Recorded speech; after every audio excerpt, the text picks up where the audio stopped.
ಬಿಳಿ ಮುಟ್ಟು ಈ ಕುರಿತು ಡಾಕ್ಟರ್ ಗಿರಿಜಾ ನಿರ್ವಣಿ ಅವರೊಂದಿಗೆ ಮಂಜುಳಾ ಪುರಾಣಿಕ್ ಅವರು ನಡೆಸಿದ ಸಂದರ್ಶನ ಕೇಳುತ್ತೀರಿ.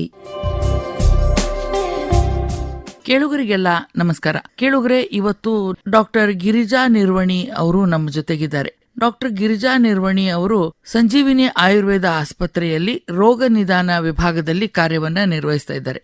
ಕೇಳುಗರೆ, ಸಾಮಾನ್ಯವಾಗಿ ಮಹಿಳೆಗೆ ಋತುಚಕ್ರ ಸಾಧಾರಣ 10ನೇ ವರ್ಷದಿಂದ 13 ವರ್ಷದ ಅವಧಿಯಲ್ಲಿ ಆರಂಭ ಆಗ್ತದೆ. ಒಂದು 45ರಿಂದ 52, 53ರವರೆಗೆ ನಿಲ್ತದೆ, ಅಂದ್ರೆ ಋತು ಬಂಧ ಆಗ್ತದೆ. ಇಷ್ಟು ದಿನಗಳ ಕಾಲ ಮಹಿಳೆ ಪ್ರತಿ ತಿಂಗಳು ಋತುಸ್ರಾವವನ್ನ ಅನುಭವಿಸ್ತಾನೆ ಇರ್ತಾಳೆ. ಈ ಋತುಸ್ರಾವದ ಹಲವಾರು ತೊಂದರೆಗಳು, ಒಂದು ಹೊಟ್ಟೆ ನೋವು ಇರಬಹುದು, ನಿಧಾನವಾದ ಋತುಸ್ರಾವ ಇರಬಹುದು, ಅತಿಸ್ರಾವ ಇರಬಹುದು. ಈ ತರದಲ್ಲಿ ಇನ್ನೊಂದು ಸಮಸ್ಯೆ ಅಂದ್ರೆ ಬಿಳಿ ಮುಟ್ಟಿನದು. ಇದಕ್ಕೆ ಬಿಳಿ ಸೆರಗು ಅಂತಾನೂ ಕರಿತೀವಿ, ಅಥವಾ ವೈಟ್ ಡಿಸ್ಚಾರ್ಜ್ ಆಗ್ತದ ಅನ್ನುವಂತ ಶಬ್ದವನ್ನು ಕೇಳ್ತೀವಿ. ಸಾಮಾನ್ಯವಾಗಿ ಈ ಋತುಸ್ರಾವದ ಅವಧಿಯಲ್ಲಿ ಕೆಲವೊಂದು ಮಹಿಳೆಯರಿಗೆ ಈ ಬಿಳಿ ಮುಟ್ಟು ಅಥವಾ ಬಿಳಿ ಸೆರಗಿನ ಒಂದು ತೊಂದರೆ ಇರ್ತದೆ. ಸಾಕಷ್ಟು ಸಲ ನಮ್ಮ ಮಹಿಳೆಯರು ಸಂಕೋಚ ಸ್ವಭಾವದವರಾಗಿರ್ತಾರೆ. ಏನ್ ಆಗ್ಲಿಕ್ಕತ್ತದ ಅನ್ನೋದನ್ನ ವೈದ್ಯರ ಹತ್ರ ಮನಸ್ಸು ಬಿಚ್ಚಿ ಹೇಳುವುದೂ ಇಲ್ಲ, ತಾವೇ ಅನುಭವಿಸ್ತಾ ಇರ್ತಾರೆ. ಇವತ್ತು ಡಾಕ್ಟರ್ ಗಿರಿಜಾ ನಿರ್ವಣಿ ಅವರು ಈ ಬಿಳಿ ಮುಟ್ಟು ಅಥವಾ ಬಿಳಿ ಸೆರಗು ಅಂದ್ರೆ ಏನು, ಇದರ ಲಕ್ಷಣಗಳೇನು, ಇದು ನಿರಂತರವಾಗಿ ಆಗ್ತಾ ಇದ್ರೆ ನಮ್ಮ ದೇಹದ ಮೇಲೆ ಏನು ದುಷ್ಪರಿಣಾಮಗಳು ಆಗ್ತದೆ, ಇದನ್ನ ತಡೆಗಟ್ಟಲಿಕ್ಕೆ ಆಯುರ್ವೇದದಲ್ಲಿ ಏನು ಚಿಕಿತ್ಸಾ ವಿಧಾನಗಳಿವೆ, ಈ ಎಲ್ಲ ವಿಷಯಗಳ ಬಗ್ಗೆ ಅವರು ಮಾಹಿತಿಯನ್ನ ಮಾಡಿಕೊಡ್ತಾರೆ. ನಮಸ್ಕಾರ ಡಾಕ್ಟರ್ ಗಿರಿಜಾ ನಿರ್ವಣಿ ಅವರು. ನಮಸ್ಕಾರ ಡಾಕ್ಟರ್ ಗಿರಿಜಾ ಅವರ, ಏನಿದು ಬಿಳಿ ಮುಟ್ಟು ಅಂದ್ರೆ ಅದರ ಲಕ್ಷಣ ಏನಿರ್ತಾವ? ಈ ಬಿಳಿ ಸೆರಗು ಅಥವಾ ಬಿಳಿ ಮುಟ್ಟು ಅಂತ ಏನ್ ಹೇಳ್ತೀವಿ, ಅದು ಯೋನಿ ದ್ವಾರ ಅಂತಂದ್ರೆ ಗರ್ಭಾಶಯದ ಕುಹರದ ಮುಖಾಂತರ ಬಿಳಿ ದ್ರವರೂಪದ ಸ್ರಾವವಾಗಿ ಉತ್ಪತ್ತಿ ಆಗುತ್ತೆ. ಇಂದಿನ ದಿನಮಾನದಲ್ಲಿ ಮಹಿಳೆಯರು ತುಂಬಾನೇ ಯೋನಿ ಸಂಬಂಧಿತ ಪಿಡುಗುಗಳಿಗೆ ಉಂಟಾಗ್ತಾರೆ. ಸೊ ಅದರಲ್ಲಿ ಈ ಬಿಳಿ ಮುಟ್ಟು ಅನ್ನೋದು ಒಂದು. ಹೇಳ್ಬೇಕು ಅಂತಂದ್ರೆ ಅದು ಕಂದು ಬಣ್ಣದ್ದು ಅಥವಾ ಹಳದಿ ಬಣ್ಣದ್ದು ಈ ರೀತಿ ಏನಾದ್ರೂ ಸ್ರಾವ ಆಗ್ತಿದ್ರೆ ಅದು ಇನ್ನಿತರ ಆರೋಗ್ಯ ಸಮಸ್ಯೆಗಳಿಗೆ ಕಾರಣವಾಗಿದೆ ಎನ್ನುವಂತಹ ಒಂದು ಸೂಕ್ಷ್ಮತೆಯನ್ನು ನಮಗೆ ತಿಳಿಸಿಕೊಡುತ್ತೆ. ಅಂದ್ರೆ ಈಗ ಡಾಕ್ಟರ್ ಗಿರಿಜಾ ಅವರ, ಸಾಮಾನ್ಯವಾಗಿ ಮಹಿಳೆ ಇದನ್ನ ಗಮನಿಸ್ತಾ ಇರಬೇಕು ಅಂತ ಹೇಳ್ತೀರಿ.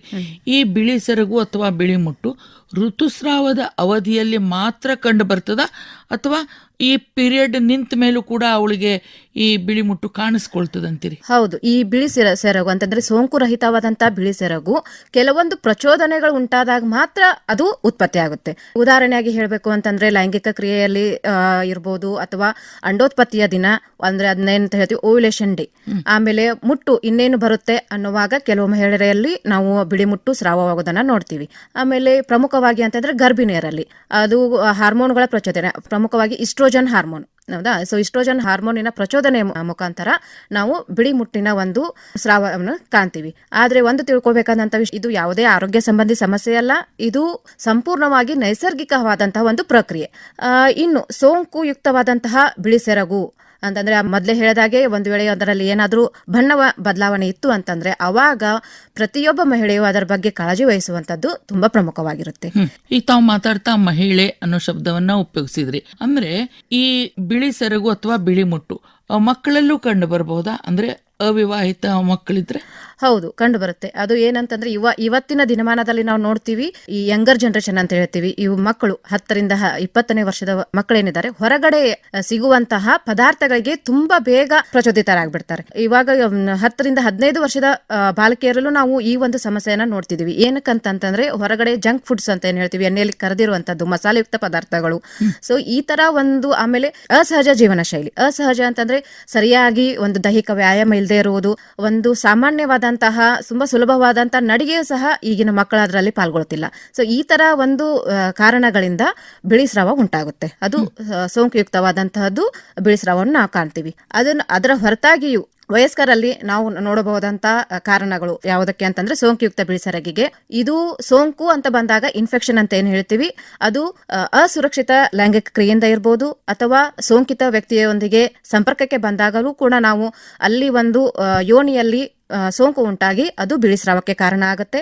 ಇನ್ನೊಂದು ಶಿಲೀಂಧ್ರ ಅಥವಾ ಬ್ಯಾಕ್ಟೀರಿಯಾದಂತಹ ಸೂಕ್ಷ್ಮ ಜೀವಿಗಳಿಂದ ಉಂಟಾಗುವಂತಹ ಸೋಂಕು. ಕೆಲವು ಬಾರಿ ಈ ಒಂದು ಗರ್ಭ ನಿರೋಧಕ ಸಾಧನಗಳು, ಉದಾಹರಣೆಗೆ ಹೇಳ್ಬೇಕಂದ್ರೆ ಕಾಪರ್ ಟಿ, ಸೊ ಇದನ್ನ ನಾವು ಅಳವಡಿಸುವಾಗ ಆಯ್ತು, ಆಮೇಲೆ ಅಳವಡಿಸಿದ ಮೇಲೆ ಆಯ್ತು, ಒಂದಿಷ್ಟು ಯೋನಿಯ ಶುಚಿತ್ವವನ್ನು ನಾವು ಕಾಯ್ದುಕೊಳ್ಬೇಕಾಗುತ್ತೆ. ಒಂದ್ ವೇಳೆ ಆ ತರ ಏನೂ ಶುಚಿತ್ವ ಕ್ರಮಗಳನ್ನ ಕೈಗೊಳ್ಳಿಲ್ಲ ಅಂತಂದ್ರೆ ಅದು ಸೋಂಕಿಗೆ ಎಡೆ ಮಾಡಿಕೊಡುತ್ತದೆ.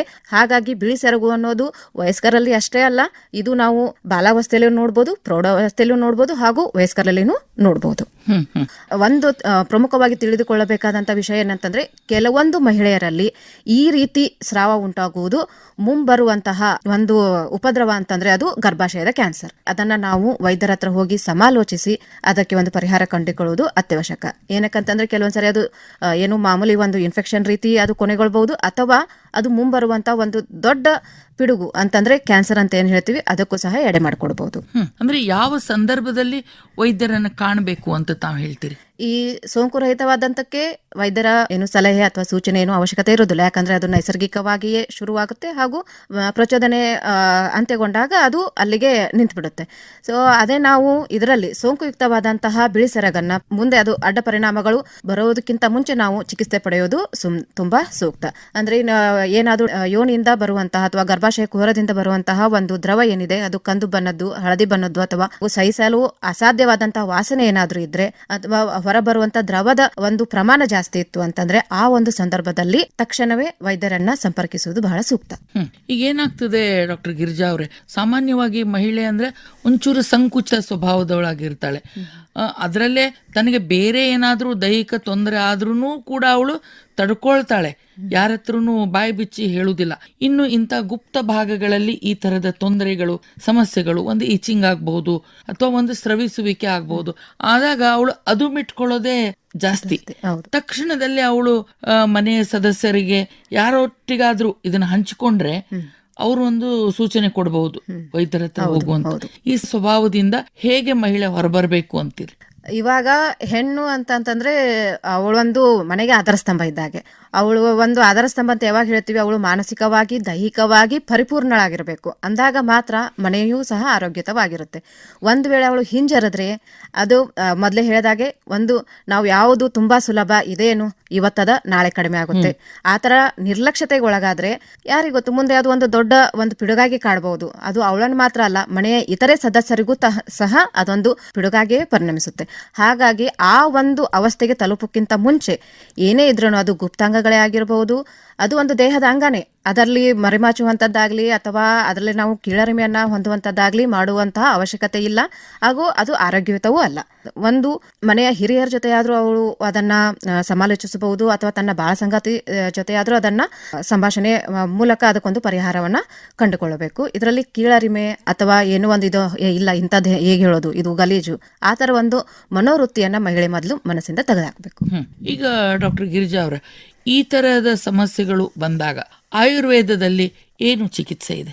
ನಮ್ಮ ಆಯುರ್ವೇದದಲ್ಲಿ ಈ ಒಂದು ಬಿಳಿ ಸೆರಗಿಗೆ ಶ್ವೇತ ಪ್ರಧಾರ ಅಂತ ಹೇಳಿ ನಾವು ಅದನ್ನ ಸಂಬೋಧಿಸ್ತೇವೆ. ಸೊ ಇದಕ್ಕೆ ನಾವು ಸ್ಥಾನಿಕವಾದಂತಹ ಚಿಕಿತ್ಸೆ ಅಂತಂದ್ರೆ ಯೋನಿ ಭಾಗಕ್ಕೆ ಏನಾದ್ರೂ ಸೋಂಕು ಇತ್ತಂದ್ರೆ ಒಂದು ಕಷಾಯದ ರೂಪದಲ್ಲಿನೋ ಅಥವಾ ಯಾವ್ದಾದ್ರೂ ಒಂದು ಪೇಸ್ಟ್ ತರ ಮಾಡ್ಬಿಟ್ಟು ಅಲ್ಲಿ ಅದನ್ನ ಹಚ್ಲಿಕ್ಕೆ ಹೇಳ್ತೀವಿ. ಸ್ಥಾನಿಕವಾಗಿ ಏನಾದ್ರೂ ಒಂದು ಇನ್ಫೆಕ್ಷನ್ ಇದ್ರೆ, ಸೋಂಕು ಇದ್ರೆ ಅದನ್ನ ಕಡಿಮೆ ಮಾಡ್ಲಿಕ್ಕೆ. ಅದರ ಜೊತೆಗೆ ಅಭ್ಯಂತರವಾಗಿ ಅಂದ್ರೆ ಮಾತ್ರೆಯ ರೂಪದಲ್ಲಾಗಿರ್ಬೋದು ಅಥವಾ ಔಷಧಿಯ ರೂಪದಲ್ಲಾಗಿರ್ಬೋದು ನಾವು ಅದನ್ನ ಮಹಿಳೆಯರಿಗೆ ಕೊಡ್ತೀವಿ. ಇಂತಿಷ್ಟು ನಿರ್ದಿಷ್ಟ ಅವಧಿಯವರೆಗೆ ನೀವು ಈ ಒಂದು ಮೆಡಿಸಿನ್ ಅನ್ನ ತಗೋಬೇಕು, ಅಥವಾ ಈ ಒಂದು ಪ್ರೊಸೀಜರ್ ಅಂತಂದ್ರೆ ಸ್ಥಾನಿಕವಾಗಿ ನಾವ್ ಏನ್ ಮಾಡ್ತೀವಿ ಆ ಒಂದು ಪ್ರೊಸೀಜರ್ಗೆ ಅವರು ಬರಬೇಕು, ಆ ತರ ಹೇಳ್ತೀವಿ. ಅದಕ್ಕಿಂತ ಮುಖ್ಯವಾಗಿ ಒಂದ್ ವೇಳೆ ಸೋಂಕು ಇನ್ನೂ ಪ್ರಾರಂಭಾವಸ್ಥೆಯಲ್ಲಿದ್ದು ಅಥವಾ ಅಲ್ಪ ಲಕ್ಷಣಗಳೊಂದಿಗೆ ಇದ್ರೆ ಮಹಿಳೆಯು ತಾನು ತನ್ನ ಮನೆಯಲ್ಲಿ ಅದಕ್ಕೊಂದು ಕೆಲವೊಂದಿಷ್ಟು ಪರಿಹಾರಗಳನ್ನ ಕಂಡುಹಿಡ್ಕೊಳ್ಬಹುದು. ಉದಾಹರಣೆಗೆ ಈ ಒಂದು ಬಿಳಿ ಪ್ರಧಾರ ಅನ್ನೋದು ಕಂಡು ಬರೋದು ರಕ್ತಹೀನತೆ ಇರುವಂತಹ ಮಹಿಳೆಯರಲ್ಲಿ. ಯಾಕಂತಂದ್ರೆ ಯಾವಾಗಲೂ ಕೆಲಸದಲ್ಲೇ ತೊಡಗಿರುವಂತಹ ಮಹಿಳೆ ತನ್ನ ಬಗ್ಗೆ ತಾನು ಕಾಳಜಿ ತಗೊಳ್ಳೋದೇ ಕಡಿಮೆ. ಹಾಗಿರುವಾಗ ಅಂತ ಮಹಿಳೆಯರು ರಕ್ತಹೀನತೆಯಿಂದ ಬಳಲ್ತಿರ್ತಾರೆ. ಸೊ ರಕ್ತಹೀನತೆಯಿಂದ ಉಂಟಾದ ಬಿಳಿ ಪ್ರಧಾರ ಇತ್ತು ಅಥವಾ ಶ್ವೇತ ಪ್ರಧಾರ ಇತ್ತು ಅಂತಂದ್ರೆ ಅವರು ರಕ್ತವನ್ನು ವೃದ್ಧಿಗೊಳಿಸುವಂತಹ ಆಹಾರ ಪದಾರ್ಥಗಳು, ಪೋಷಕಾಂಶಗಳು ಅಂತಂದ್ರೆ ಯಾವು ನಮಗೆ ಸಿಗುವಂತದ್ದು ಹಣ್ಣು ಹಾಗೂ ಏನು ತಾಜಾ ತರಕಾರಿ ಇದರಲ್ಲಿ ನಾವು ನೋಡ್ತೀವಿ. ಉದಾಹರಣೆಗೆ ಹೇಳ್ಬೇಕಂದ್ರೆ ಪಾಲಕ್ ಸೊಪ್ಪಾಗಿರ್ಬೋದು, ಕಿತ್ತಳೆಯನ್ನ, ವಿಟಮಿನ್ ಸಿ ಹೆಚ್ಚಾಗಿ ಇರುವಂತಹ ಹಣ್ಣು ಹಾಗೂ ತರಕಾರಿಗಳನ್ನ ಸೇವನೆ ಮಾಡಬೇಕು. ಇದ್ರ ಜೊತೆಗೆ ಒಳ ಉಡುಪುಗಳು ಯಾವಾಗಿದ್ರೂ ಹತ್ತಿಯಿಂದ ಮಾಡಿರುವಂತದ್ದಿರಬೇಕು, ಗಾಳಿ ಆಡುವಂತದ್ದಿರಬೇಕು. ಆಮೇಲೆ ಈಗ ಮುಟ್ಟಿನ ಸಂದರ್ಭದಲ್ಲಿ ಕೆಲವೊಬ್ರು ನಿರ್ಲಕ್ಷ್ಯತೆ ವಹಿಸ್ತಾರೆ. ಏನಂತಂದ್ರೆ ಒಂದೇ ಪ್ಯಾಡ್ ಅನ್ನ ತುಂಬಾ ಸಮಯದವರೆಗೆ ಉಪಯೋಗಿಸುವಂತದ್ದು, ಇನ್ಫೆಕ್ಷನ್ ಅಥವಾ ಸೋಂಕು ಆಗೋದು ಈ ಒಂದು ಸಮಯದಲ್ಲಿ ಜಾಸ್ತಿ. ಹಾಗಾಗಿ ಮೇಲಿಂದ ಮೇಲೆ ಆ ಪ್ಯಾಡ್ ಅನ್ನ ಚೇಂಜ್ ಮಾಡುವಂತದ್ದಾಗಿರ್ಬೋದು ಅಥವಾ ಒಳಗಡೆ ಬಟ್ಟೆಗಳನ್ನ ಶುಚಿಯಾಗಿಡುವಂತದ್ದು, ಇವೆಲ್ಲ ಒಂದು ಮುನ್ನೆಚ್ಚರಿಕಾ ಕ್ರಮಗಳನ್ನ ನಾವು ತೆಗೆದುಕೊಂಡ್ರೆ ಸೊ ಈ ಒಂದು ಸಮಸ್ಯೆಯಿಂದ ಆದಷ್ಟು ನಾವು ದೂರ ಇರಬಹುದು. ಇದಲ್ಲದೆ ಮನೆ ಮದ್ದಾಗಿ ಏನನ್ನಾದ್ರೂ ಬಳಸಬಹುದು ಅಂತ. ಮನೆ ಮದ್ದು ಹಾಗೆ ಅಂತಂದ್ರೆ ಈ ಬೇವಿನ ತೊಗಟೆ ಬರುತ್ತೆ, ಅದು ಸಾಮಾನ್ಯವಾಗಿ ಎಲ್ಲ ಕಡೆನೂ ಸಿಗುತ್ತೆ. ಆ ಬೇವಿನ ತೊಗಟೆ ತಗೋಬೇಕು, ಸ್ವಚ್ಛವಾಗಿ ಅದನ್ನ ತೊಳೆದು ಆಮೇಲೆ ಅದನ್ನ ಕಷಾಯದ ರೂಪದಲ್ಲಿ ನೀರು ತಗೊಂಡು ನೀರಲ್ಲಿ ಆ ತೊಗಟೆನ ಹಾಕಿ ಕಷಾಯ ಮಾಡಿಬಿಟ್ಟು ಸ್ಥಾನಿಕವಾಗಿ ಅಂತಂದ್ರೆ ಯೋನಿಯ ಭಾಗವನ್ನ ಬೆಳಗ್ಗೆ ಒಂದ್ಸರಿ ಆಮೇಲೆ ಸಾಯಂಕಾಲ ಒಂದ್ಸರಿ ಅದನ್ನ ಸರಿಯಾಗಿ ಸ್ವಚ್ಛಗೊಳಿಸ್ಕೋಬೇಕು. ಅದೇ ರೀತಿ ಅರಿಶಿನವನ್ನು ಸಹ, ಅರಿಶಿನ ಅಂತಂದ್ರೆ ನಾವು ಆಂಟಿ ಬ್ಯಾಕ್ಟೀರಿಯಲ್ ಅಂತ ಹೇಳ್ತೀವಿ, ಅದನ್ನು ಸಹ ನಾವು ಕಷಾಯದ ರೂಪದಲ್ಲಿ ಕಷಾಯ ತಯಾರಿಸಿಕೊಂಡು ಅದನ್ನು ಸಹ ಉಪಯೋಗಿಸಬಹುದು. ಅಂದ್ರೆ ಇಲ್ಲಿ ಮುಖ್ಯವಾಗಿ ನಮ್ಮ ಮಹಿಳೆಯರು ಗಮನಿಸಬೇಕಾದದ್ದು ಸ್ವಚ್ಛತೆ, ಶುಚಿತ್ವ ತುಂಬಾ ಮಹತ್ವವಾದದ್ದು. ಒಟ್ಟಿನಲ್ಲಿ ಮಹಿಳೆ ರಕ್ತಹೀನತೆಯಿಂದ ದೂರ ಇರಬೇಕು, ವಿಟಮಿನ್ ಸಿ ಯುಕ್ತ ಆಹಾರವನ್ನ ಹೆಚ್ಚು ಸೇವಿಸಬೇಕು, ಸ್ವಚ್ಛತೆಗೆ ಆದ್ಯತೆಯನ್ನ ಕೊಡಬೇಕು. ಅದರಲ್ಲೂ ಕೂಡ ಈ ಮುಟ್ಟಿನ ಅವಧಿಯಲ್ಲಿ ಹೆಚ್ಚು ಸ್ವಚ್ಛತೆಗೆ ಗಮನವನ್ನ ಕೊಡಬೇಕು. ಎಲ್ಲಕ್ಕಿಂತ ಮುಖ್ಯ ಅಂದ್ರೆ ಒಂದು ಅನೈಸರ್ಗಿಕವಾದಂತ ಯಾವುದೇ ಸ್ರವಿಕೆ ಕಂಡು ಬಂದಾಗ ಉದಾಸೀನ ಮಾಡದೆ ವೈದ್ಯರನ್ನ ಭೇಟಿ ಮಾಡಬೇಕು ಅಂತ ತಾವು ಹೇಳಲಿಕ್ಕೆ ಇಷ್ಟಪಡ್ತೀವಿ. ಹೌದು ಹೌದು. ಧನ್ಯವಾದಗಳು ಗಿರಿಜಾ ಅವರೇ, ಸಾಕಷ್ಟು ಮಾಹಿತಿಯನ್ನು ನಮ್ಮ ಕೇಳುಗರಿಗೆ ತಾವು ಕೊಟ್ಟಿದ್ದೀರಿ. ನಮಸ್ಕಾರ. ಧನ್ಯವಾದಗಳು. ಬಿಳಿ ಮುಟ್ಟು ಕುರಿತು ಇದುವರೆಗೂ ಡಾಕ್ಟರ್ ಗಿರಿಜಾ ನಿರ್ವಣಿ ಅವರೊಂದಿಗೆ ನಡೆಸಿದ ಸಂದರ್ಶನ ಕೇಳಿದಿರಿ. ಆರೋಗ್ಯ ಸಂಚಿಕೆ ಕಾರ್ಯಕ್ರಮ ಕೇಳಿದಿರಿ. ಕಾರ್ಯಕ್ರಮ ಪ್ರಸ್ತುತಿ ಮಂಜುಳಾ ಪುರಾಣಿಕ್. ಪ್ರಸ್ತುತಿ ನೆರವು ಉಷಾ ಕುಲಕರ್ಣಿ. ಆರೋಗ್ಯ ಸಂಚಿಕೆ ಕಾರ್ಯಕ್ರಮ ಆಕಾಶವಾಣಿ ಧಾರವಾಡ ಕೇಂದ್ರದ ಕೊಡುಗೆ.